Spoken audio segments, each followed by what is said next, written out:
So this is just going to be a real quick video. I recently had a podcast with someone named Niish. She was a great talker. We had talked about all manners of spiritual and transhumanism, AI, lots of cool stuff. Check it out. Link will be in the description.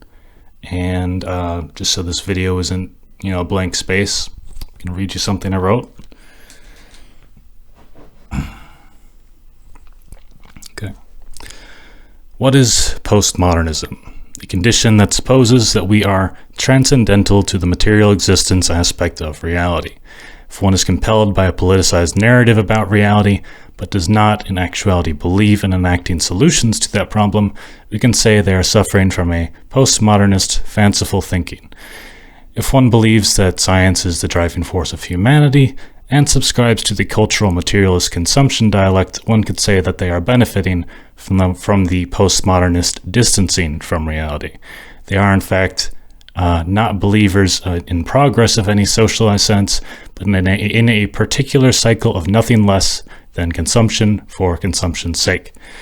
In a sense, you could say that the continual drive to attain higher technological states and the actualized narrative of societal depression is, in the advent of its progressive failure, a suicidal ideology. This is because consumption, in the absence of an equal production which is based upon the natural world, has only one eventual trajectory: death via deprivation. Today we do believe that the old world is a thing of the past, that we have transcended the real struggles of existence. This is a transhumanist impulse which stems from the narrative that through the art of science we have surpassed, through a religious dogma of modernism, the past problems of the world, even while most of it still suffers under barbarism, starvation, and struggles which have been deemed to be non-existent by those afflicted by postmodernist thought. Neoliberalism, or the paradigm of it, seems to presuppose even that the world narrative has ended, that history has ended with the supposed end of the advent of the Cold War.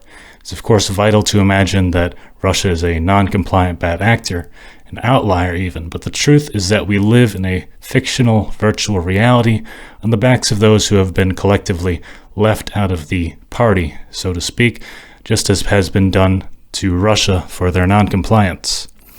Can one perhaps imagine that science is to blame for this core problem of assumptive fallacies against naturalistic earth and material human problems? Science is, of course, for all of its promises and powerful impositions, still indeed limited by the construct of human will. One can manifest all manner of wonders, but without a will to emphasize with each other, our human soul is lost to the drive to dominate rather than cooperate globally. One could never, at least I do hope, believe that the goal of science would be an ultimate replacement of the inherent need for a flawed human socialization process through the continual, though the continual internet narrative seems to be one not of integration, but transcendence, a world where the liberals live in their own virtual reality and the conservatives in their own.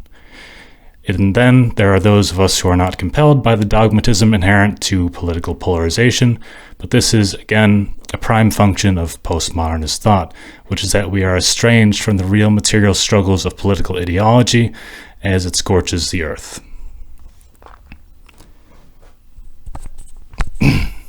Sorry if that's a little hard-hitting, but that's how I do things, and I hope you enjoy the podcast. It's